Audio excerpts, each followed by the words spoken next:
Musta? May kilig-kilig anime na naman tayo ngayon. Like and subscribe ka na rin para makita mo na lab-lab mo. At huwag kalimutang i-all ang notification bell nang lagi ka pong updated sa ating uploads. Salamat! Ding dong, tunog ng doorbell na gumising sa ating bida sa mahimbing nitong pagtulog. Dito na nga ito napilitang bumaba mula sa kanyang kwarto para puntahan ang kung sino mang nagdo-doorbell sa pinto. At dito na nga lubos na gulat nang makita ang isang babae na naghahanap ng trabaho at kung pwede raw kuning servant ng ating bida. Bagamat naguguluhan ay pinatuloy naman ito ng ating bida sa kanyang bahay, sabay nagsorry sa kalat at wala raw kasi ang kanyang mga magulang, habang sa isip-isip ay napapaisip kung nandito raw ba ang dalaga para ibudol siya o kaya naman ay baka scammer daw. Agad bamanat na nga ng tanong ang binata sa kung ano ang specialty ng dalaga bilang isang servant. Walang patumpik-tumpik na sumagot naman ito na forte niya raw ang assassination, ngunit sa masasamang tao lamang daw na may kasalanan sa master niya dati, na siya raw nag-refer sa kanya sa lugar na ito. Nataranta naman ang ating bida at tinanong kung nagbibiro lang daw ba ang dalaga, na siya nang poker face lamang ang sagot sa kanya na lubos niyang kinabahala. Ano ba ibig mong sabihin na na-refer ka ng master mo dito? May koneksyon ba sila sa pamilya namin? Tanong na nga ng ating bida sa kakaibang dalaga. Ayon sa dalaga ay apo raw siya ng babaeng tambay na dating tropa ng pangalawang anak ng pinsan ng asawa ng anak ng kanyang master, di pa man tapos magsalita ang dalaga ay bigla itong binara ng binata at sinabing kalokohan ito, sabay muling nataranta at mukhang nagalit daw ang dalaga sa kanya sa pagbara niya rito, kaya napa-change topic at ano raw specialty nito pagdating sa assassination. Dito na nga ibinida ng dalaga ang kakayahan nito sa kutsilyo.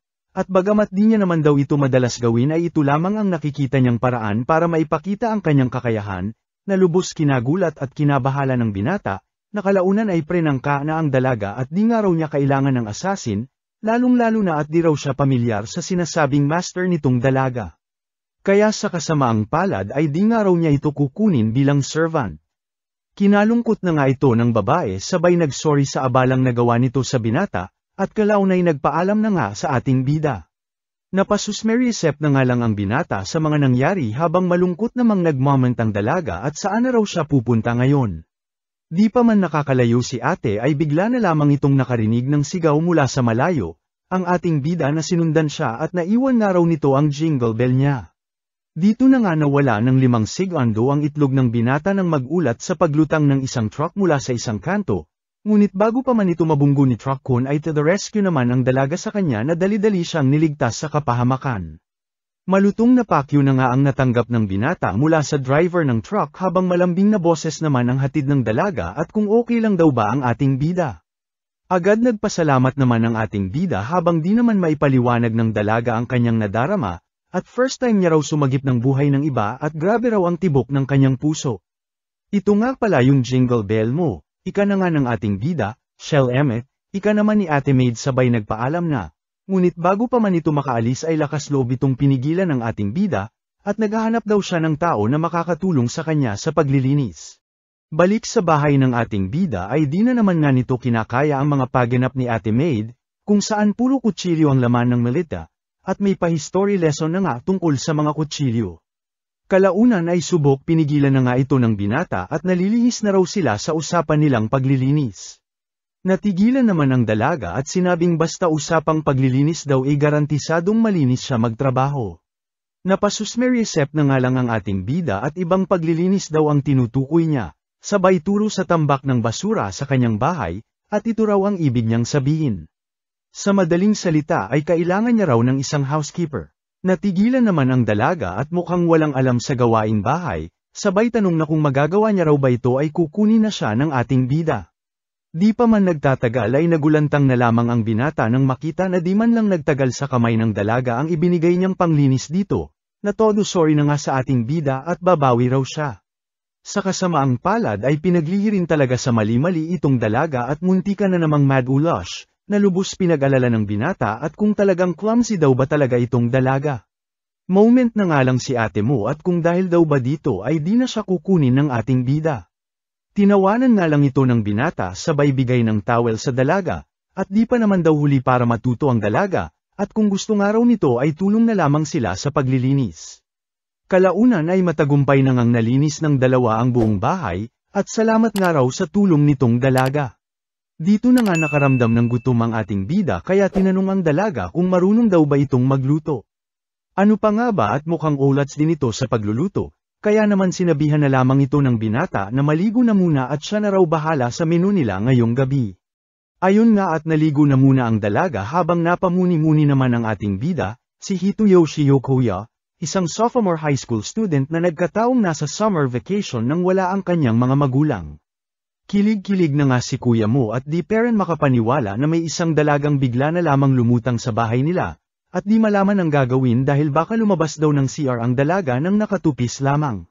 Sa kasamaang palad ay todo nakadamit na ito nang makalabas na lubos pinanghinayangan ng ating bida, kaya ayon rumekta na lamang sila sa kusina at tutulong daw ang dalaga sa pagprepara ng pagkain. Basic chinapchap na nga nito ang repolyo habang ibinida naman ng binata ang tangkatsu na siya nilang ulam. Nagtaka naman ang dalaga pagkat di ito pamilyar na pagkain sa kanya. At ayon pa nga rito ay walang masyadong interes sa mga pagkain pagkat para raw sa kanya ay pare-parehas lang naman daw ang mga ito na lamang tiyan lamang.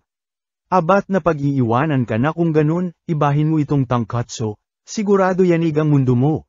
Pagbibida na nga ng ating bida sa pagkain kanyang dala with matching kwento pa sa history ng pinagbilhan niya nito. Sa gitna ng kanilang pag-uusap ay pinagtaka na nga ng binata kung ano ang pangalan ng dalaga. Ayon dito ay wala raw siyang pangalan at hinahayaan niya lamang daw ang employer niya na tawagin siya sa kung anuman, at bahala na nga raw ang binata kung ano ang nais nitong tawag sa kanya. O siya Miss Servant na nga lang din muna tawag ko sa'yo, ika na nga lang ng ating bida at di raw siya magaling sa mga pangalan-pangalan na yan, habang sa isip-isip naman ng dalaga ay nahihiwagaan, dahil dati ay wala naman daw siyang pakialam sa pangalan-pangalan na yan pero iba raw pakiramdam niya ngayon. Kalaunan ay kumain na nga ang dalawa. Habang itong dalaga ay napapamuni-muni at as usual daw di niya matanto kung masarap daw ba ang pagkain o hindi. Gayunpaman, kumpara sa malamig niyang nakaraan, ay may init siyang nadarama. Mula sa pagligo, sa pagkain, pati na rin daw sa kaharap niyang tao. Siya nga pala hinanda ko na rin kwarto mo sa taas, tas kung may kailangan ka pa, timbrehan mo lamang ako, ika na nga ng ating bida sa dalaga. Di na nga kinakaya ni ate ang kabaitan ng binata at napahawak na sa kanyang dibdib at bago sa kanya lahat ng kanyang nararamdaman, hanggang sa mapansin na nga ng binata na walang sos ang kinakaing tangkatsu ng dalaga. Dito na nga ibinida ni Hitoyoshi ang tangkatsu sauce na dapat inihahalo raw ng dalaga sa tangkatsu. Siyang tunay nga ay sinunod naman ito ng dalaga, at nang tikman na nga nito ay nang inigpuson pati bahay bata at di makapaniwala na ganito ito kasarap. Kalaunan ay nagising na lamang mula sa isang malungkot na panaginip si Hitoyoshi, sabay nakaramdam ng gutom kaya bumaba na muna sa kanilang kusina. Dito na nga ito nakarinig ng tunog mula sa kusina kaya nabahala at baka may gawing masama ang asasin na dalaga. Sa gulat niya ay dito na nga niya naabutan ng dalaga, na pinapapak ang bote ng tangkatsu sauce. Huli pero di kulong na nga si ate mo na lubos ang pagkataranta at nagsorry sa binata. Ngunit okay lang daw ika naman ng ating bida dahil maging siya raw ay nagutom din. Todo rason pa nga ang dalaga na naisip niya lang naman daw kasi nawala raw kasiguraduhan ang kinabukasan at baka last day niya na raw ito at di niya raw maatim na di makatikim ng tangkatsu sauce kahit palihim. Sakto edi food trip na muna tayo, ika na nga ni Hitoyoshi sabay ibinida ang pagkain kanyang inihanda. Ayun nga at solve na naman si ate mo pagkat nakadali na naman ng tangkatsu sauce. Hanggang sa mapunta na nga ang makbangan ng dalawa sa malalim na kwentuhan. Dito na nga nakwento ni Miss Servant ang tungkol sa mga ungol ni Hitoyoshi sa kwarto nito kaya napapante raw siya kanina. At dito nga raw niya naabutan na umiiyak at manggilan-ngilang beses na tinawag ang mama nito. Di na nga maitago ni Hitoyoshi ang hiya sa mga nangyari hanggang sa baman at si ate na nanaginip din daw siya, tungkol sa tangkatsu sauce na kinausap siya. Sinabi raw nitong huwag mag-alala ang dalaga na sapsupan siya pagkat malaki naman daw ito at di basta-basta mauubos. Ngunit nang sisimula na raw sana niyang sapsupan ay siya namang paggising niya, ika na nga ng dalaga na nanginginig-nginig pa sa pagkwento. First time niya nga raw nagkaroon ng panaginip na ganito, dahil dati ay puro tungkol lamang sa pagpatay o ang mamatay ang kanyang napapanaginipan. Nalulungkot nga lang daw siya dahil kung kailan masaya ang panaginip niya ay siya namang lungkot daw ng panaginip nitong binata, at di niya raw maatim na wala siyang magawa para sa binata.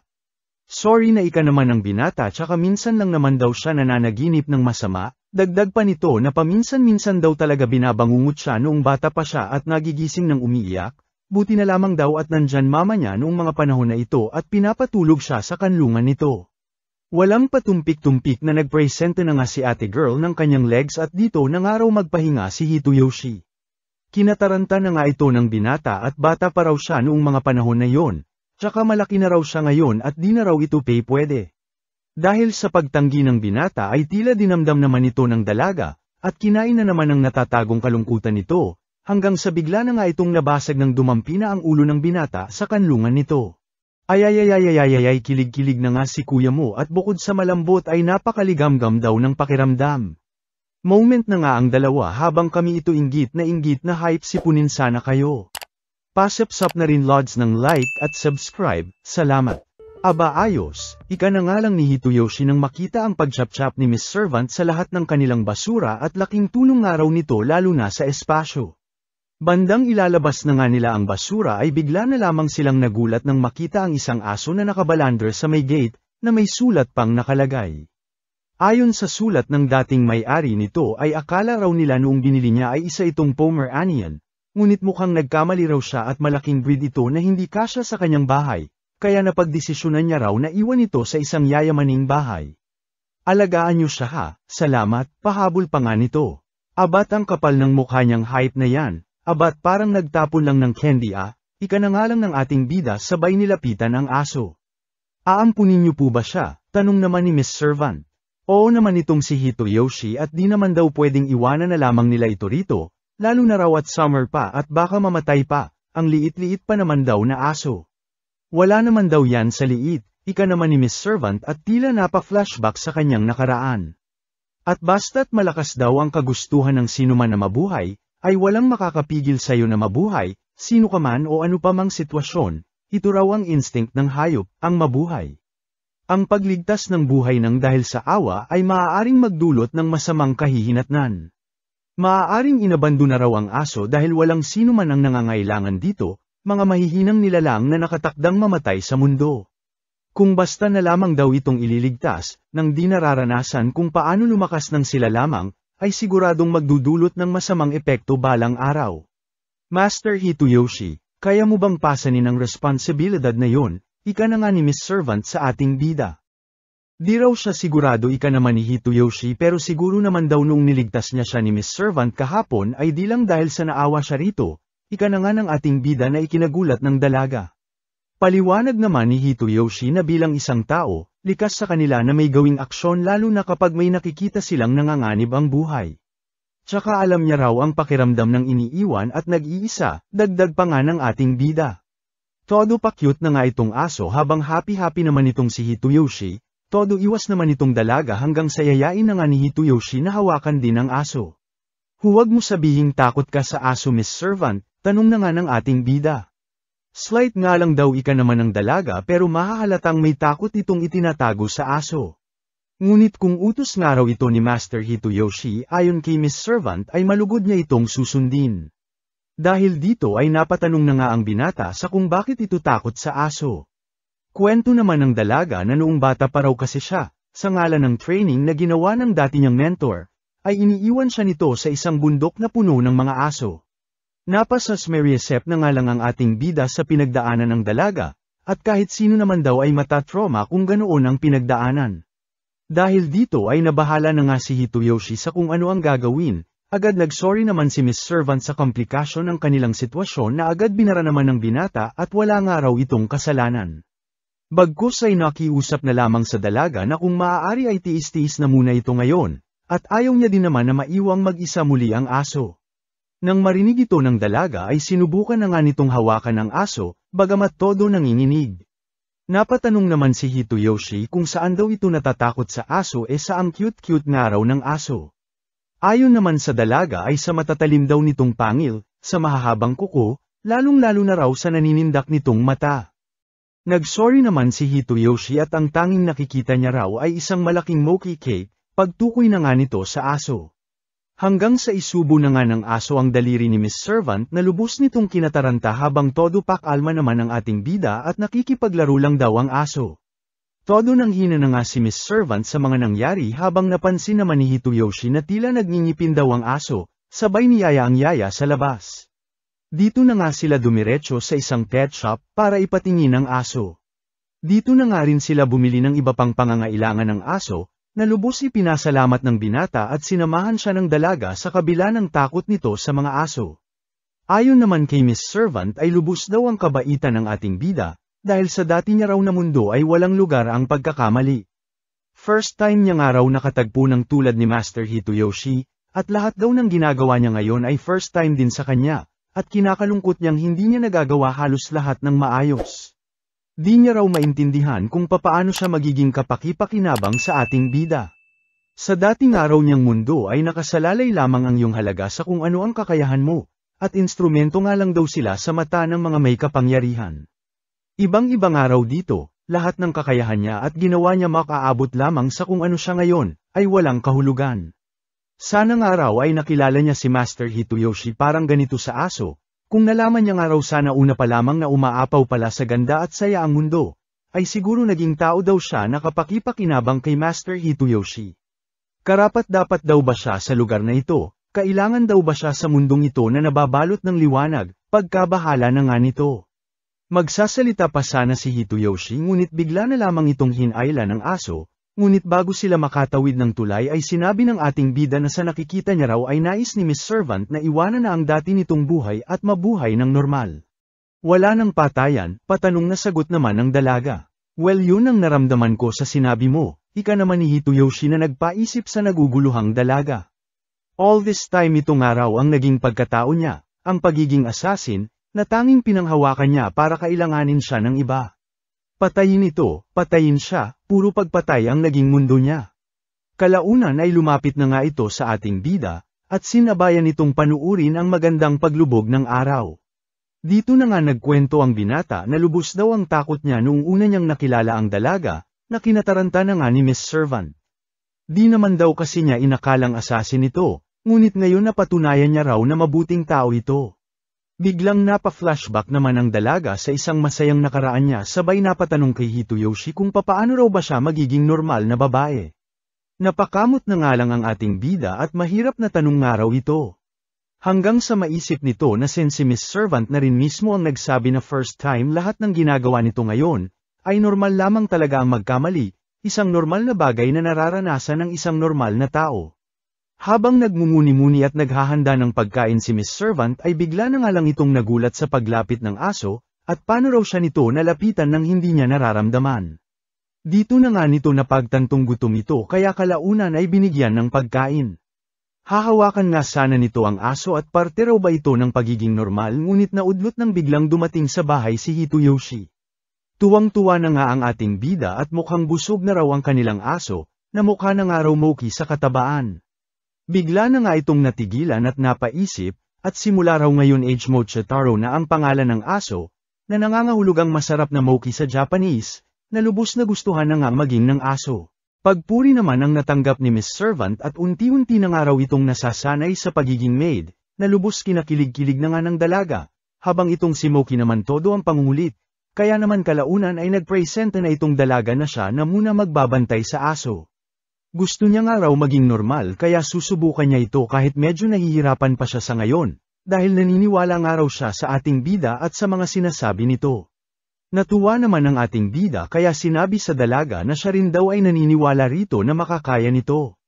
Ano pa nga ba at lubos na kasiyahan ang naging dulot nito sa dalagang kinulang sa pagmamahal na agad napatanggal ng gloves para hawakan ang aso. Unti-unti na nga nitong hinawakan si Moki hanggang sa kalaunan ay siya na mismo ang kumanlong dito at ganito raw pala ang isang Moki. Ang liit-liit nga raw nito at napakaligamgam, hanggang sa naalala na nga nito ang sinabi ni Hitoyoshi tungkol sa kanya noong una na kinatakutan nga raw siya nito hanggang sa napagtanto nga nito na mabait naman pala siya, na ayon dito sa dalaga ay nagets niya na ang pakiramdam dahil ganoon din siya dito kay Moki, at nakakahiyang natakot daw siya sa pagkakatekyot na aso.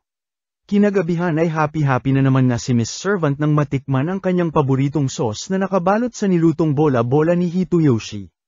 Swak na swak nga raw ang flavor kasama ang dough at repolyo.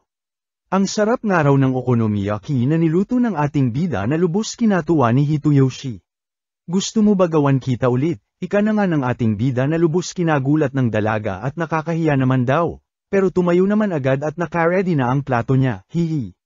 Natawa na nga lang si Hitoyoshi at normal lang daw na maging sag-apa paminsan-minsan lalo na kapag gusto mo ang pagkain, kaya huwag nga raw mag-alala si Miss Servant. Kung meron pang araw itong request ay huwag maiyang magsabi, at isipin na nga lang daw nito na reward niya since nagawa na nitong malampasan ang takot nito kay Moki. Di kung mamarapati niyo po Master Hitoyoshi ay nais kong bigyan niyo rin ako ng pangalan, ika na nga ng dalaga sa ating bida. Dito na nga tinanong ni Hitoyoshi kung kailan daw ang birthday ni Miss Servant. Ayon naman sa dalaga ay di niya raw alam, pero basta winter daw ito. Kung winter ka pinanganak, why not Yuki na lang ang pangalan mo, na nangangahulugang snow? Ika na nga ni Hitoyoshi rito. Natigilan naman ang dalaga dahil Zu ang dati niyang pangalan, kung saan nangangahulugan ding snow, dahil cold-blooded killer daw siya. Dito na nga bamanat si Hitoyoshi na gustong-gusto niya raw ang snow, maputi at napakaganda. Tsaka alam mo bang maligamgam ang snow, dagdag pa nga ng binata, at pinoprotektahan daw nito ang mga tanim tuwing winter hanggang sa magsitubuan muli tuwing tagsibol. Dito na nga napaisip si Yuki, at nahihiwagaan sa kung bakit niya iniligtas ang binata dati, bakit daw masaya siya sa lugar na ito, bakit daw napakagaan ang loob niya sa ating bida, pakiramdam niya raw kapag nagtagal siyang kasama ito, ay mahahanap niya lahat ng sagot sa katanungan niya. Ay, cute-cute ngumiti na si ate mong kinikilig sa binigay na pangalan ng ating bida. Pakilig-kilig na rin Lods ng like at subscribe, salamat. Pwede mo ba akong tulungan sa isang bagay, ika na nga ni Hitoyoshi kay Yuki na nagtataka. Dito na nga inilabas ng binata ang isang piercer at kung pwede nga raw ay tulungan siya ni Yuki na batasan ang kanyang tenga, at di nga raw niya kayang mag-isa. Napansin nga raw niya na may hikaw itong si Yuki kaya sa tingin niya ay mas ligtas na dito siya magpatulong at may experience na raw ito sa ganitong bagay. Okay naman itong dalaga ngunit biglang napa-atras ng gagawin niya na lubos pinagtaka ni Hitoyoshi. Isa po ba itong hazing ritual para sa mga bagong empleyado na katulad ko? Nanginginig na tanong na nga ni Yuki at kung may nagawa raw ba siyang kasalanan sabay nag-sorry, at di niya nga raw kayang sugatan ang kanyang Master Hitoyoshi. Napanganga na nga lang ang binata at mas malala pa nga raw ang dati nitong trabaho na kung sino-sino ang grinagrepuhan, sa isip-isip na nga nito. Sa gitna ng kanilang pag-uusap ay bigla na nga lang may nag-doorbell sa pinto, isang babae na todo excited na makita ang aso ng ating bida, ngunit biglang natigilan nang makita ang estrangherang katulong na ngayon niya lamang nakita. Gulat na nga ang bumungad dito nang makita ang kakyutan ng aso, ang kalinisan ng bahay, lalo na raw ang magandang maid. Bakit daw wala itong sinabi tungkol sa magandang dalaga, sa araw-araw naman daw silang magka-text, ika na nga ng nakababatang kapatid ni Hitoyoshi. Ayon naman sa ating bida ay ayaw niya na raw kasing malaman ng kanilang mama at baka mag-alala pa, tsaka sinabihan naman na raw niya ang airpat nila tungkol sa pag-hire nila ng isang katulong. Buisit na buisit pera ng bata dahil bakit siya pa raw ang huling nakaalam tungkol dito. Matapos ang kulitan ng dalawa ay nagpakilala na nga ang nakababatang kapatid ni Hitoyoshi na si Riko, at gayon din itong si Yuki sa bata, na kwento pa nga nito na ibinigay itong pangalan sa kanya ng kanyang kuya Hitoyoshi. Nagtaka naman itong si Riko at ano raw ibig nitong sabihin. Dito na nga walang kutsa-kutsarang nagkwento si Yuki na isa raw siyang assassin dati na walang specific na pangalan, kaya humingi nga raw siya ng pangalan kay Master Hitoyoshi. Ano pa nga ba at nagulat itong si Riko sa mga narinig? Ngunit embis na matakot ay natuwa pa nga sa mga nalaman, at bukod sa napakaganda ng araw nitong si Yuki ay napakalakas pa, sabay naglabas ng isang notebook at kung pwede nga raw makahingi ng autograph, please, ika na nga nito ng todo nagpapakyot sa dalaga. Agad pinagbigyan naman ito ni Yuki na lubos kinatuwa na nga ni Riko, at di nga raw mukhang assassin si Yuki bagkos ay mukhang yayamaning dalaga, hanggang sa magulantang na nga ang dalawa nang makita ang sulat ng dalaga na tinalo pa sulat ng kinder sa pangit. Lubos naman ang hiya ni Yuki at baka di raw nila nagustuhan, sabay paliwanag nito na di raw siya nagkaroon ng pagkakataon na matuto ng tamang pagsulat ngunit kung usapang lengguwahe naman daw ay kaya niyang magsalita ng 12 lengguwahe gawa ng trabaho niya kung saan pinapadala siya sa buong mundo. Astig mo talaga, tanging nasabi na nga lang ni Riko sa pagkamangha, at huwag nga raw mag-alala si Yuki dahil para sa kanya ay napakaganda ng autograph ni Yuki na parang pang-idol. Dito na nga nagka-ideya si Riko na what if si Yuki na nga lang daw ang maging topic niya sa research assignment nila ngayong summer, na lubos kinabahala na nga ng kanyang kuya. Okay lang naman daw dito kay Yuki hanggang sa pakiusapan na nga ni Riko ang dalaga na ipakita raw sa kanya ang killer moves nito. Hoy Rico, umayos ka, baka ano isulat mo sa research assignment na yan. Ika na nga ni Hitoyoshi at nababahala sa trip ng kapatid niya. Huwag nga raw sila masyado mag-alala at siya na bahala, ribat naman ng pasaway na bata hanggang sa magpunta na nga sila sa labas para sa demonstration ni Yuki. Walang ano-ano'y isang apple na nga ang ipinakitang nasa ulo na ni Rico na siya nang ang binanata ni Yuki ng pangmalakasan niyang skills. Aba, tuwang-tuwa naman itong si Rico, imbis na matakot sabay isinulat sa kanyang notebook ang mga kaganapan. Todo-todong excitement na nga ang nadama nito at saan daw ba binunot ni Yuki ang sandata nito, ilan daw ba ito, at saan daw ba yung iba.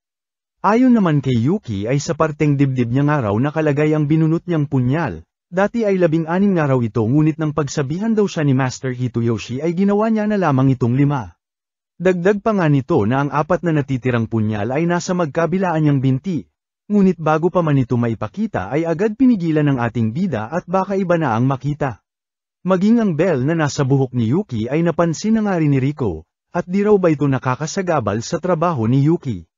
Di naman daw, ayon naman kay Yuki, at bago pa raw marinig ng kalaban ang bell niya ay napatay niya na ang mga ito, na lubos kinamangha na naman nga ng makulit na bata. Natawa na nga lang si Hitoyoshi at narinig ang pagkrug-krug ng tiyan ng pasaway niyang kapatid, at mukhang kailangan na nga raw nilang kumain dahil tanghali na. Dito na nga napatanong si Rico kung ano raw ba ang specialty dish ni Yuki at gusto niya raw masubukan. Sa kasamaang palad ay tanging paghiwa pa lamang ng repolyo ang naipakita nito kaya naman dumiretso na muna sila sa isang fast food chain para kumain.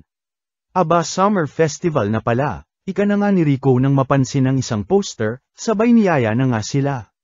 Ibinida naman ito ni Hitoyoshi at siguradong magugustuhan daw dito ni Yuki dahil merong pwesto rito na nagbebenta ng crackers na may paborito niyang sauce. Agad naglaway naman ang dalaga sa kanyang mga narinig, hanggang sa mapagdesisyonan na nga nilang magpunta lahat. Una na ngang binanata ng 3 ang baril barilan sa isang booth, kung saan ulats itong si Rico. Sa gulat nila ay maging si Yuki ay talbog din sa nasabing laro at sinabing di niya raw forte ang pagbaril. Siyempre di naman basta nagpatalo ang bida nating dalaga at bumawi sa paghuli ng goldfish na lubos kinamangha nila. Matapos maglaro ay reenacte na nga nila ang pagkain, kung saan lubos ang tuwa ni Yuki lalo na nang matikman ang crackers na may paborito niyang sauce. Di na nga ito nagpapigil sa kanyang gigil at basic inubos lamang ang pagkain, at sa tuwa nga ng tendero ay binigyan pa siya ng isa pang order ng libre lamang. Happy-happy na nga ang dalaga habang si Rico naman ay nagpaalam na muna at bibili nga lang daw muna siya ng inumin nila. Habang naghihintay ay tumambay muna ang dalawa sa isang gilid at nag-usap. Dito na kwento ni Yuki na di niya raw inakalang ganito pala raw kasaya ang isang festival, dahil dati ay isang normal na araw lamang ito sa kanya para pumatay. Comfort nga sana ito ng binata ngunit natiming naman na dumating na sa eksena ang kanyang kapatid, at ibinigay ang inuming binili nito sa kanila. Ayun nga at napablush na lamang si Hitoyoshi nang makita ang matatamis na ngiti sa mukha ni Yuki sabay bulwak ng kanyang soda ay binata na ang ating bida. Kalaunan ay masaya na ngang umuwi ang 3, lalo na itong si Yuki na may baon pa ng kinain niya kanina. Ayon pa dito kay Rico ay nakawalo na nga raw itong ubos ng pagkain kanina kaya maghinay-hinay na nga raw ito ngayong gabi. Oo naman si Yuki na kinapoker face na lamang ni Hitoyoshi at mukhang nabaliktad na raw kung sino ang ate sa dalawa. Sa gulat nila ay bigla na nga lang may humaharurot na motor ang Ramagasa sa kanila, isang snatcher na tumatakbo mula sa biktima nito. Buti na lang at naagapan agad ni Yuki si Rico, at nailigtas mula sa pagbangga ng motor. Ano pa nga ba at lubos na tuwa na naman ang nadama ni Rico sa pagligtas sa kanya ni Yuki habang itong si Hitoyoshi naman ay pinabatid ang pagkabwisit sa snatcher at dapat daw sa mga taong ito ay napaparusahan, lalo na at muntik pang makapatay ng tao. Minsan normal nga lang daw itong isipin lalo na at buhay na ang pinag-uusapan. Nang marinig ito ni Yuki ay bigla na nga lang nag-iba ang itsura nito at siya na nga raw bahala sabay malanindyang umalis at mukhang hahabulin ng snatcher. Imbis na mag-alala ay tuwa na naman nga ang nadama ni Rico at mukhang ito na nga raw ang kompleto ng research assignment niya, ang makita si Yuki in action laban sa isang masamang tao. Napasasmeriasep na nga lang ang binata habang si Yuki naman ay nagpatuloy sa pagsunod sa snatcher. Astig talaga ni Miss Yuki, para siyang superhero, ika na naman nga ni Rico habang sinusundan ng dalaga, di nagtagal ay nagawa na ngang maabute ni Yuki ang kalaban, kung saan walang patumpik-tumpik na binanata na nga nito ng punyal ang gulong ng motor kaya ayon, aray-aray si Kuya Snatcher na sumalansang sa isang eskinita. Nabahala naman si Hitoyoshi at baka anong gawin ni Yuki sa nasabing Snatcher, ngunit sa gulat nila ay tinapak lamang ng dalaga ang helmet ng Snatcher. Master Hitoyoshi, nakakagutom po pala maging normal, ika na nga lang ni Yuki na siya nang nagpangiti sa ating bida, at bili na nga lang daw silang muli ng paborito ni Yuki. Sa kanilang pag-uwi ay sinamahan na nga nila si Rico, na lubos ang tuwa at sigurado raw best research assignment ang kanyang nagawa, na sure ikatutuwa raw ng lahat. Na-curious naman si Yuki kung lahat daw ba ay ginagawa ang research assignment na ito. Oo naman itong si Rico, sabay napatanong kung di ba raw ito naranasan ni Yuki sa eskwela. Bigla na nga lang nakatanggap ng text si Rico kaya nagpaalam na sa kanila at mukhang masarap daw ulam nila. Naiwan na ngang magkasama ang dalawa habang itong si Yuki naman ay napaisip kung gaya raw ba kay Rico ang isang normal na babae, kaya ipinabatid ang kagustuhan na mag-aral sa eskwelahan at maranasang maging estudyante. Agad naman itong sinang-ayunan ni Hitoyoshi at kung gusto nga raw talagang maranasan ni Yuki ang magkaroon ng kaibigan at iba pa ay why not subukan daw nito. Agad na ngang natapos ang summer break at nagsimula na ang bagong semester, kaya heto ang ating bida nag-aalala kay Yuki at sana raw okay lang nang mag-isa muna habang nasa eskwela siya. Dito na nga nagulat si Hitoyoshi sa hatid na balita ng isa sa mga tropa niya tungkol daw sa isang magandang maid na usap-usapan daw sa kanilang bayan. Patay mali siya na nga lang ang ating bida at mahirap na raw machismis, hanggang sa magulantang na nga ito nang ipakilala ng kanilang professor ang isang bagong transfer student daw na nagpakilalang si Yuki, Yokoyo. Pagulantang na rin lods ng like at subscribe, salamat. Lubos ikinagulat na nga ng lahat ang pagdating ng isang transfer student na ubod ng ganda, lalo na ng ating bida na di inakalang tututuhanin ni Yuki ang sinabi nitong mag-aaral. Pinakilala naman itong pinsan niya at sa may harap na nga ni Hitoyoshi ito pinaupo ng professor at dito kinumusta ang binata at tinawag itong Master Hitoyoshi, na lubos kinagulat ng lahat at tinawag siyang Master. Pagkatapos ng klase ay nakaabang na nga sa labas ang kanyang kapatid, na todo happy-happy at pakana ng lahat ng ito, na di na kinagulat ni Hitoyoshi bagamat nabibwisit sa bida-bidang kapatid. Pinagtaka naman ng ating bida kung papaano ito nalusot lahat ng kanyang kapatid, ang pag-transfer nito, ang pagiging pinsan nito kuno, ang grade nito, tsaka bakit di raw sa kanya sinabi. Ayon naman kay Yuki ay ginamit niya raw mga underground connections niya para makatransfer, yung sa pinsan naman ay suggestion daw ni Miss Rico, yung sa grade naman daw ay para kahit papaano ay malapit parent daw siya kay Master Hitoyoshi at mapagsilbihan parent nito kahit nag-aaral sila. Pasensya na nga raw at sinekreto niya dahil ito raw ang sinabi ni Miss Rico para surprise daw. Batok na nga ang natanggap ni Rico mula sa ating bida na wala nang nagawa kundi tanggapin na lamang ang sitwasyon, at sinabi kay Yuki na huwag na masyadong mag-alala at mag-enjoy na lamang sa magiging school life nito. Kinabukasan, na-curious naman si Yuki sa kung ano ang kinakataranta ng mga estudyante at tila nag-uunahan palabas, at narinig ang tungkol sa katsuda bread. Dito na nga ipinaliwanag ni Hitoyoshi na isa itong rare na pagkain na pinag-aagawan kapag recess na. Lubos nagka-interes naman itong si Yuki nang marinig ito, habang nagpatuloy naman sa pagpapaliwanag itong binata, at isa raw itong yakisoba bread na may maraming katsuda sauce sa loob, pagbibida na nga ng ating bida, ngunit sa kasamaang palad ay dulong classroom sila kaya pahirapan daw itong makuha. Sa kabila nito ay todo-todong kadesididuhan parent ang nadama ng dalaga, at tinanong kung nasaan daw ba ang canteen, at huwag daw mag-alala ang ating bida at siya na raw bahala. At sisiguraduhin daw niyang makukuha ang katsuda bread ng walang palya.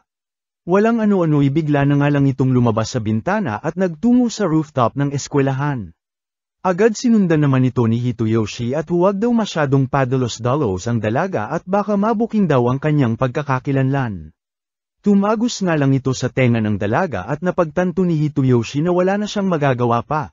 Lalo na nang makita ang mata ni Yuki na mataraw ng isang babae na naka-target lock na sa isang bagay na gusto ng mga ito, tulad ng kanyang kapatid na kapag may nagustuhan na ay wala nang atrasan pa, at sa kaso nga raw ngayon ni Yuki ay mukhang naka-target lock na sa paborito nitong katsuda sauce, na ni sino man ay wala nang makakapigil pa.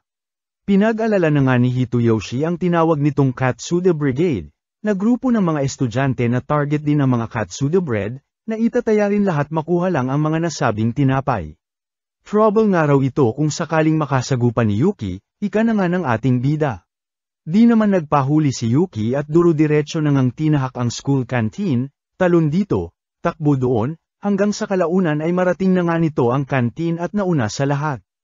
Agad na nga itong bumili ng katsuda bread ngunit sa kasamaang palad ay isa lamang na katsuda bread bawat tao ang policy ng canteen kaya lubos itong nagsorry kay Hitoyoshi.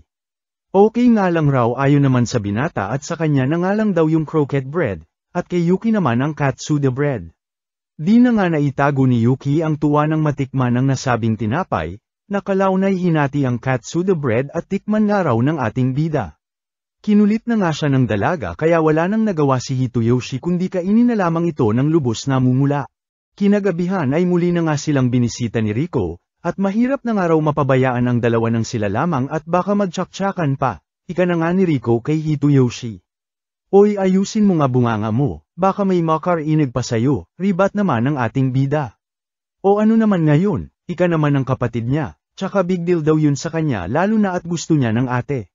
Dating araw iniisip niya na babae itong si Hitoyoshi sa sobrang kagustuhan na magkaroon ng ate, hihi. Pero ngayon di na raw niya kailangang mag-imagine, dahil sure bowl may ate na raw siya kung sakaling makasal ang ating bida kay Yuki. Tsaka huwag daw mag-alala si Hitoyoshi dahil feeling niya raw ay may gusto si Yuki sa kanya, ay. Pinabulaanan naman ito ni Hitoyoshi at imposible nga raw yun. Na agad kinontra naman ni Rico at siya raw ang mas nakakaalam ng nararamdaman ng kapwa niya babae. Sus nung isang araw nga sinungalngalan ako ng tinapay sa bibig ko, kwento naman ng ating bida. Kilig naman ang nadama ni Rico at yun na nga raw yun, sabay tanong kung may plano na raw ba ito sa kasal nila. Sa gitna ng kanilang pag-uusap ay dumating na nga sa eksena si Yuki, at nagtanong kung sino raw ba ikakasal. Nagulat na nga itong si Hitoyoshi habang itong si Rico naman ay walang kutsa-kutsarang tinanong ang dalaga kung gusto raw ba nito ang kuya niya. Oo naman itong si Yuki na lubos nagpahina sa ating bida. Kalaunan ay tumambay na nga muna sila sa labas ng bahay nila at dito nagkwentuhan, at ang gandang araw ni Miss Yuki kahit walang make-up, ika na nga ni Rico dito. Ayon naman sa dalaga ay maaaring dahil daw ito sa tonkatsu sauce, dahil simula raw noong kumain siya nito ay tila mas lamambat ang balat niya. Lubos kinamangha na nga ito ni Rico na kalaunay muli na namang pinagtripan ang kanyang kuya na nananahimik sa tabi, at siguro ay iniisip na naman daw nito ang pagpapakasal kay Yuki. Pinagtaka na nga ito ni Yuki kaya nagpaliwanag naman itong si Rico na sa Japan daw, kapag 18 na ang kuya niya, ay maaari na itong magpakasal, at doon officially magiging yokoya na raw itong si Miss Yuki. Oy ang bunganga mo talagang hype ka, banat na nga ni Hitoyoshi sa kanyang kapatid. O bakit ayaw mo bang pakasalan ng katulad ni Miss Yuki? Aba takala mo naman dehado ka, ribat na nga sa kanya ni Rico. Natamimi na nga ang binata at sinabing pwede naman daw, na kinahapi-hapi na nga ng kanyang kapatid at wala na nga raw bawian ng sinabi, sabay pakita ng isang nilalang na tila nakasilip sa kanila. Kinabukasan ay puyat na ngang pumasok itong si Hitoyoshi at sinisi na nga ito sa kanyang makulit na kapatid. Napansin na nga ito ng kanilang teacher kaya binanatan ang ating bida ng rumaragasang chok, na agad namang nahati ni Yuki. Ngunit sa kasamaang palad ay dahil sa nahati ito ay tumama ito sa magkabilaang mata ni Hitoyoshi na lubos kinataranta ni Yuki. Dahil dito ay agad na ngang pumunta si Hitoyoshi sa klinik, kung saan inabutan niya ang isang bagong nurse na nagpakilalang si Nita. Habang i-check up siya nito ay napatanong ito kung ano raw ba niya yung magandang babae na bagong transfer. Ayon naman sa ating bida ay pinsan na raw niya ito, na siya namang nagpatawa sa nurse at tila di naman daw sila magkahawig, sabay sabing mga tipo raw ni Hitoyoshi ang type niya.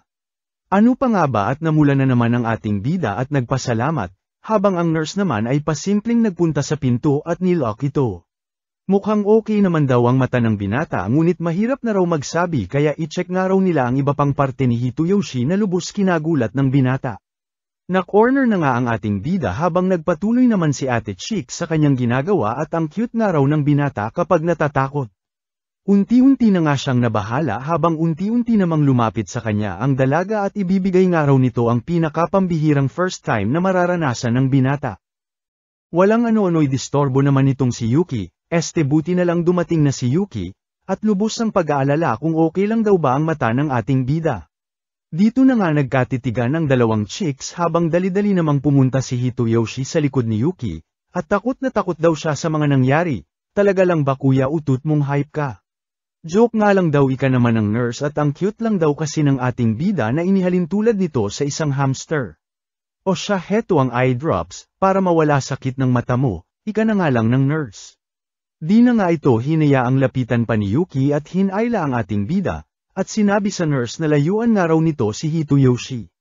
Abat poging-pogi na nga ang kuya mo at naisip pa ang sinabi sa kanya ng kanyang kapatid na may gusto nga raw sa kanya si Yuki, na siya nang ang kinakilig-kilig ng burat, at mukhang nagseselos daw si Miss Yuki kaya ganito. Naupo na nga lang ang nurse at sinabing kung sakaling lumala ang sakit ng mata ni Hitoyoshi ay dumiretso na lamang sila sa doktor, by Hitoyoshi ko, by Miss Yuki, pahabol pa nga nito nang sila ay lumabas na sa clinic. Agad namang nagsorry si Yuki sa naging asal niya raw kanina, at sa paghila niya kay Hitoyoshi. Okay nga lang daw ika naman ng kilig na hype, habang nagpatuloy naman sa pagsasalita si Yuki at may kailangan daw siyang sabihin sa binata, na ang babaeng kanilang nakaharap kanina ay di malayong isang assassin din daw. Dito na nga ipinakita na tila minamatyagan sila ng nurse, at sinabing sisirain niya raw ang pagpapanggap na ginawa nito. Ako na lang sirain mo lablab ko pakilig-kilig na rin lods ng like at subscribe, salamat. Grace, tunay na pangalan ng assassin na nagpanggap bilang isang nurse, na tanging pangarap daw ay mapaligiran ng mga macho papa at manirahan sa Santorini sa tanan ng buhay nito. Para magawa ito ay trinabaho nito ang pagiging assassin, at ngayon nga raw ay abot kamay na niya ang kanyang pangarap, at yun ay ang mapatay niya raw si Zu, ang dating pagkakakilanlan ni Yuki, at siguradong tiba-tiba raw siya rito kung nagkataon. Samantala, di na nga makatulog si Hitoyoshi gawa ng todo-todo itong binabantayan ni Yuki, at anong oras man daw ay pwedeng masalisihan sila ng pinagdududahang assassin at kahit segundo nga lang daw na malingat siya ay siguradong chop-chop itong bida natin. Hanggang wala nga raw silang ideya sa tunay na pagkakakilanlan nito ay mariing hayaan nga raw muna siya ng ating bida na maging bodyguard niya. Wala bang ibang paraan para mabantayan mo ako? Ika na nga lang ni Hitoyoshi, hanggang sa tabihan na nga siya ni Yuki na lubos nagpainit sa lahat ng iinit sa binata at walang magawa sa sitwasyon, dahil ito nga raw ang pinakamagandang paraan para mabantayan siya ika naman ng bida nating dalaga. Pinag-alala naman ni Hitoyoshi na baka si Yuki raw ang target nito at hindi siya. Ngunit imbis na matakot ay pinabatid naman ni Yuki na kahit atakihin daw siya ng tulog ng nasabing kalaban ay kaya niya itong patumbahin gamit lamang ang isang kamay niya, na siya nang nagpaisip sa ating bida kung ganoon daw ba kalakas itong si Yuki. Ayon naman kay Yuki ay di niya raw alam kung papaano siya nahanap ng nasabing kalaban, at mukhang hinahabol na siya ng kanyang madilim na nakaraan, pero huwag nga raw mag-alala si Master Hitoyoshi dahil specialty niya ang mga ganitong bagay, at sisiguraduhin niya raw na poprotektahan niya ang ating bida kahit ano pa ang mangyari. Si Master Hitoyoshi nga raw ang nagturo sa kanya kung ano ang kabutihan kaya isa siyang napaka-importanteng tao para sa kanya.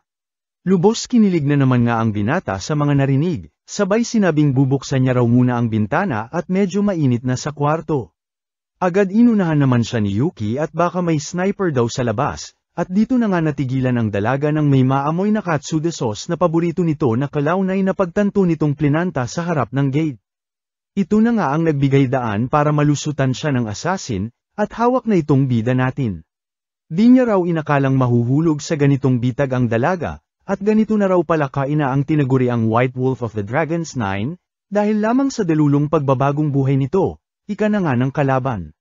Bagamat hostage nito ang ating bida ay bigla na nga lang itong nanggatag sa takot ng magsalita si Yuki, at magasgasan nga lang daw ni dulo lamang ng daliri ng kanyang master ay sisiguraduhin niyang masahol pa sa kamatayan ang mararanasan niya. Nagkadiutal-otal na nga si ate kalaban at sinabing si Yuki lang naman daw talaga ang pakay niya, at aminado siyang walang laban dito kahit 1000 taon pa ang lumipas, kaya hihiramin niya nga lang daw muna pansamantala ang binata para maisakatuparan ang kanyang plano. Pumunta nga raw sa eskwelahan ng 2:00 si Yuki at sisiguraduhin niya raw na walang mangyayaring masama sa master niya bago ang oras na yun. Naiwan na ngang nagmo-moment si Yuki at kung di lang daw sana siya nakilala ni Master Hitoyoshi ay di raw sana ito malalagay sa ganitong sitwasyon. Nilamon na nga ito ng kanyang nakaraan at sinabing tatapusin niya ang kalabang assassin, at matapos masiguro ang kaligtasan ng ating bida ay aalis sa bansang ito nang matapos na ang kaguluhan, at babalik na lamang sa dati niyang buhay bilang si Zu. Bagamat ito ang paraan na kanyang nakikita ay tila taliwas naman ito sa nais niyang gawin, at napamahal na sa bagong pamilya na kanyang nahanap. Samantala, sa eskwelahan naman ay todo nakatali na itong bida natin habang kausap si Grace, at sisihin nga raw ni Hitoyoshi si Yuki sa mga kaganapan. Well, wala naman daw siyang paki kung mamatay siya o hindi, basta ba mapatay niya raw si Zu, ika na nga nito sa ating bida. Dito na nga napatanong si Hitoyoshi kung si Yuki raw ba ang kanina pa nitong sinasabi na Zu. Pinagtaka naman ito ni Grace at all this time di raw pala kilala ng binata ang tunay na pagkatao ni Zu, na tinawag nitong halimaw, isang walang awang mamamatay tao na maging si kamatayan daw ay kinatatakutan.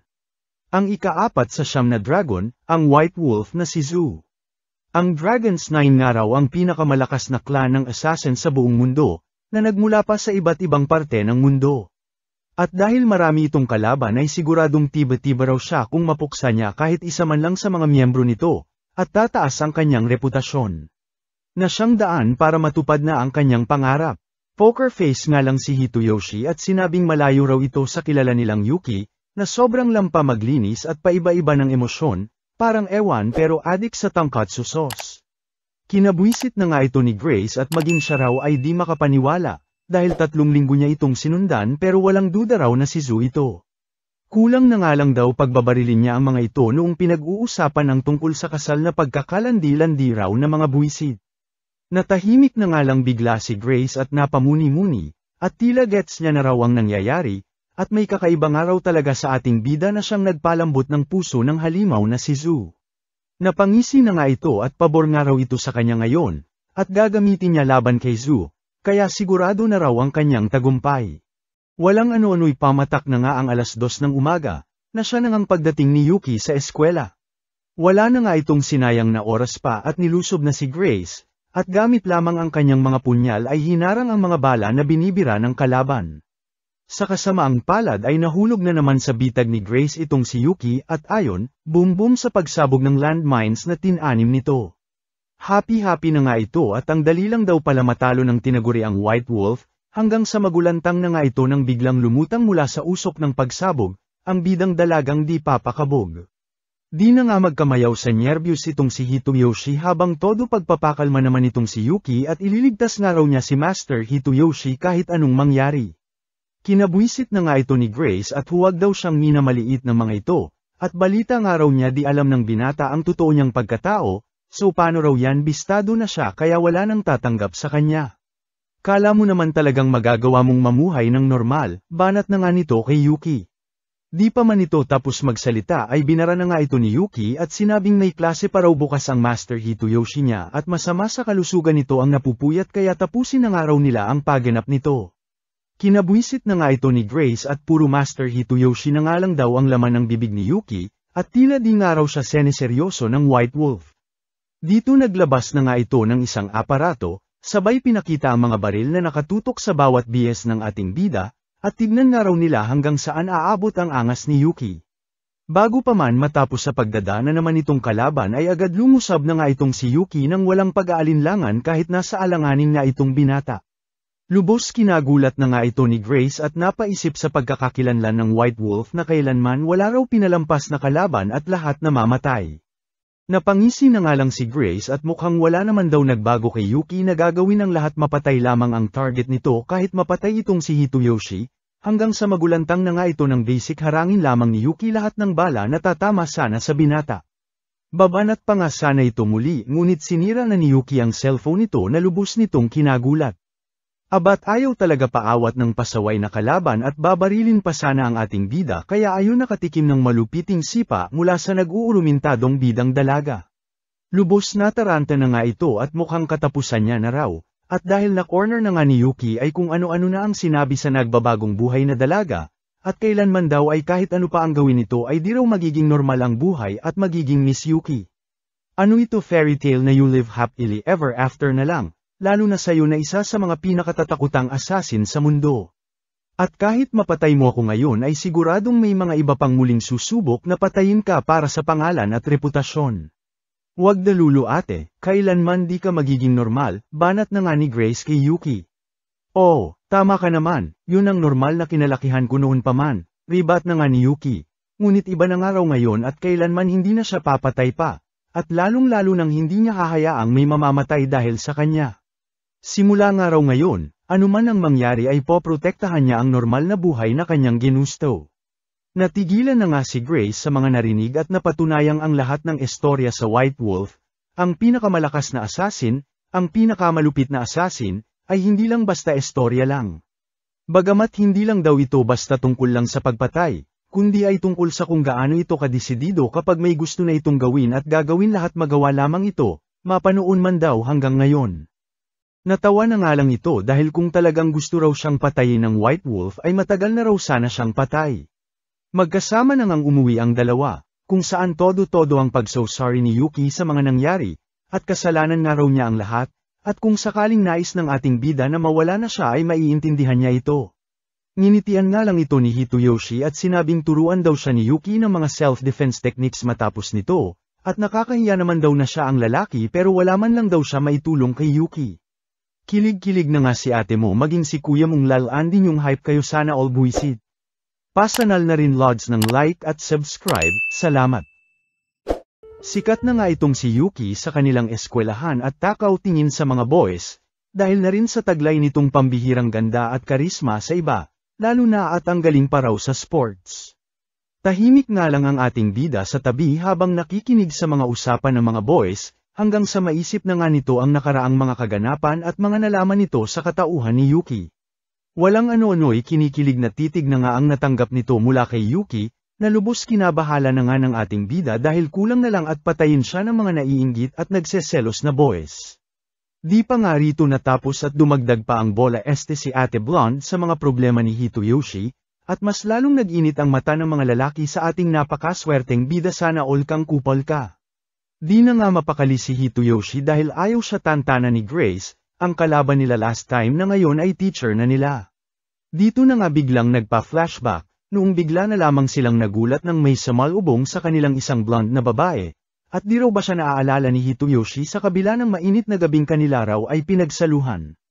Siya nga raw si Grace at gym teacher na siya ngayon ng kanilang eskwelahan bilang si Miss Nita, ang ara-ara ng buhay raw ni Hitoyoshi. Kinagulat na nga ito nila Hitoyoshi at ibang-iba raw kasi ang itsura nito. Ayon naman sa dalaga ay kung combat daw ang forte ni Yuki, ay disguise naman daw sa kanya. Tsaka ito raw talaga ang totoong itsura niya. Pero kung ang type nga raw ni Hitoyoshi ay babaeng may mahabang maitim na buhok, na parang si Miss Yuki ay pwede naman siyang magpalit, pang-aasar na nga nito sa ating bida na bigla na lamang natigilan. Tawa-tawa na nga ito nang makita ang reaksyon ng ating bida at halata daw raw masyado ang binata, hanggang sa sumingit na nga sa usapan si Yuki at ano na naman daw ba ang kailangan nito sa kanila. Paliwanag naman ni Grace na natutuwa raw kasi siya sa nasasaksihan niya, na ang maalamat na assassin na si Zu ay nagbagong buhay na at pinagsisilbihan ang isang normal na lalaki. Huwag nga raw silang mag-alala dahil wala siyang intensyong pumatay at lalong-lalo na ang mamatay, at nandirito nga raw siya para makipagnegosasyon. Sa loob nga raw ng 3 buwan ay ibibigay niya kay Yuki ang katsuda bread ng school canteen, na lubos kinagulat ni Hitoyoshi, ngunit mas nagulat na wala man lang patumpik-tumpik na sinang-ayunan nito ni Yuki, na todo naglalaway na nga ng lumingon kay Hitoyoshi at wala nga raw silang dapat ipag-alala.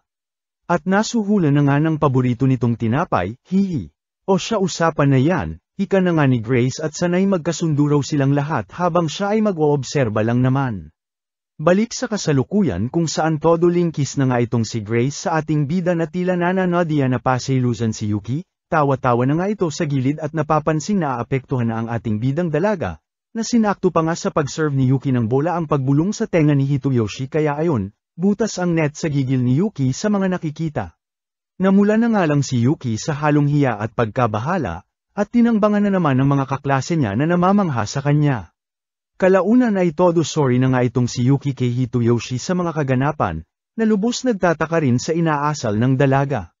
Ayon naman kay Yuki ay di niya rin daw maintindihan. At alam naman daw niyang walang masamang gagawin si Grace lalo na kay Master Hitoyoshi, ngunit di niya raw mapigilan na parang hindi mapakali, kapag nakikitang may ibang kasama raw ang ating bida. May mali raw ba sa kanya o talagang normal daw ba ito, pagtataka na nga ng dalaga. Dito na nga napagtanto ni Hitoyoshi ang ginagawa ni Grace at pinagseselos nga ang dalaga, kaya sinabi na lamang kay Yuki na normal ito kaya huwag na masyadong mabahala. Ayayayayay mapapagood morning ka na lang talaga kung si Lablab Yuki ang bungad ng iyong umaga, na happy-happying sinimulan ang kanyang araw sa paggawa ng mga gawaing bahay, at lubos ibinida kay Master Hitoyoshi niya ang matagumpay niyang paglaba, sabay pa flashback sa nakaraan nitong mga paglaba na ayon sa ating bida ay may kapalpakan, kaya ganun na lamang ang tuwa ngayon. Kalaunan ay napag-usapan na nga ng dalawa kung ano kakainin nila sa hapunan, at repolyo na nga lang daw ang nasa ref nila, ika ni Hitoyoshi. Ayon naman kay Yuki ay haluan na nga lang daw nila ito ng tonkatsu sauce, nang marinig ito ng ating bida ay minabuti na nga lang nitong pumunta sa tindahan ng tonkatsu kasama si Yuki, na lubos pinagtaka ng tindera at sino raw itong magandang patay gutom na kasama ng ating bida. Ayon naman kay Hitoyoshi ay made na raw nila ito habang si Yuki naman ay di maitago ang pagkamangha sa lugar na pinagmulan ng paborito niyang sauce. Di pa nga rito natapos ang pagkamangha nito lalo na nang makita si Lolo Tindero na bagamat nanginginig na raw dahil sa katandaan ay ibang klase parent daw ang kakayahan sa kutsilyo, at marahil grabe raw ang pinagdaan ng training para maatim ang ganitong skill. Baka raw isa rin ito sa kanila, ang maalamat na assassin na kilalang nakatira sa Japan, ika na nga ni Yuki na kina-poker face na lamang ng ating bida. Maging ang tindera ay nabahala na sa kawirduhan ng dalaga kaya naman pinaliwanag ni Hitoyoshi na paborito nga lang daw kasi ng kanilang maid ang sauce na gawa nila. Natuwa naman ang matanda sa sinabi ng ating bida at siya nga raw ang may gawa ng nasabing sauce. Happy-happy na nga si Yuki nang marinig ito at lubos nagpasalamat sa tindera, dahil kung di nga raw dahil sa sauce na gawa nila ay hanggang ngayon di niya malalaman na masarap palang kumain, at nang matikman niya nga raw ang sauce na gawa nila ay nagbago na ang mundo niya. Marahil ay kalokohan daw ito sa pandinig nila pero para sa kanya ay napaka-importante nito, dahil isa ito sa mga nagbigay dahilan sa kanya para maging masaya siya, ika na nga ni Yuki na lubos nagpapasalamat. Walang ano-ano'y nagulat na nga lang ito ng tapikin sa balikat ni Lolo Tindero, at may dumi nga raw siya sa kanyang damit. Ano pa nga ba at dagdag pagkamangha na naman ang nadama ng dalaga at di man lang daw niya nadama ang paglapit ng matanda, at di raw siya nagkamaling hindi ito basta-basta lang na ordinaryong tao. Dahil sa tuwa ng tindera ay iminungkahi nitong ipatikim sa kanila ang bagong gawa nitong sauce, na siyang musika na nga sa pandinig ng dalaga at di man lang nagpatumpik-tumpik na umayaw. Pakatikim sa sauce ay di maitagong saya na nga ang nadama ni Yuki at napakasarap nga raw ng sauce na kanyang natikman.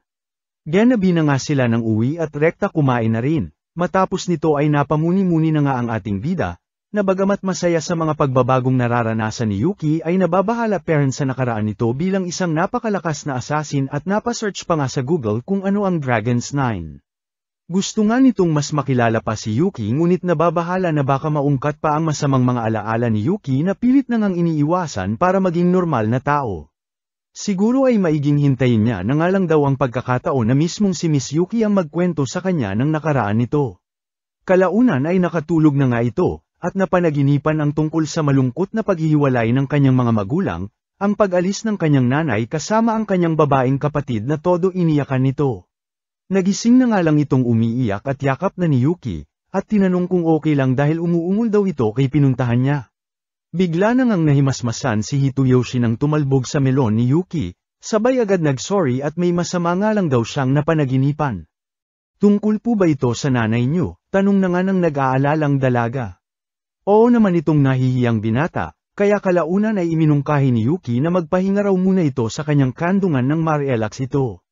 Lubos na hiya naman si Hitoyoshi at huwag na raw mag-alala pa si Yuki at gising naman na raw siya, sabay nahulog ang cellphone nito na agad na ngang pinulot ni Yuki at nagtataka kung bakit nagre-research tungkol sa Dragon's 9. Paliwanag naman ng binata na naku-curious nga lang daw siya ng slide sa pinagmulan ni Yuki, at wala nga raw siya halos alam kay Yuki. Nagulat naman si Hitoyoshi nang magkwento si Yuki tungkol dito, at maging siya raw ay wala masyadong alam sa Dragon's 9 since kinuha lang naman daw siya dati ng kanyang mentor at dinala sa nasabing clan. At kahit nasa clan naman na daw siya ay tanging ginawa niya lang naman daw ay ang sumunod sa utos na bigay ng kanyang mentor. Minsan nga lang daw niyang nakita ang ilan sa mga miyembro ng Dragon's 9 at wala nang naging pagkakataon pa para makilala maging mga pangalan ng mga ito. Dating araw ay tanging mabuhay lamang ang nasa isip niya kaya wala na siyang naging pagkakataon pa para makita ang mga nasa paligid niya. Ayaw niya ring ma-disappoint ang kanyang mentor kaya yun lamang ang tanging focus niya noong mga panahong yun. Kaya nga raw lahat ng kanyang nararanasan ngayon ay bago sa kanya lahat, napakiramdam nga raw niya ay panaginip lang lahat. Ngunit pag nakikita nga raw niya si Master Hitoyoshi ay naaalala niyang ito ang buhay na nais niya, ang maging normal, at sana raw dumating ang panahon na masabi niya sa sarili niyang ito na siya, masaya na at isa ng normal na babae. Abat rumibat din ang binata at sinabing pag nakikita rin daw niya si Yuki ay saya ang kanyang nadarama, at sa kabilang araw ng lahat ng nangyari ay nandito pera nito kaya nais niyang mas makilala pa. Lubos na mula na nga ang binata at nagpasalamat kay Yuki na dumating ito sa buhay niya. Di na nga kinaya ni kuya mo ang pangungulot ng itlog nito nang sabihin ni Yuki na kaya raw nais nitong pinapatulog siya sa kandanggan nito ay dahil ito ang unang bagay na nagawa niya para sa Master Hitoyoshi niya, kaya kung banggan-gutin nga raw itong muli ay welcome siyang matulog sa kandongan niya. Sa kilig ni kuya mo ay sinabi na nga nito kay Yuki na sa panaginip niya raw ay imbis na si mama niya ang makita nito ay si Yuki na nga raw ang lumabas dito na siyang nagsalba sa kanya at nagbigay liwanag. Ay, edi ikaw nang hype ka, hihi. Pasampal na lang rin lods ng like at subscribe, salamat.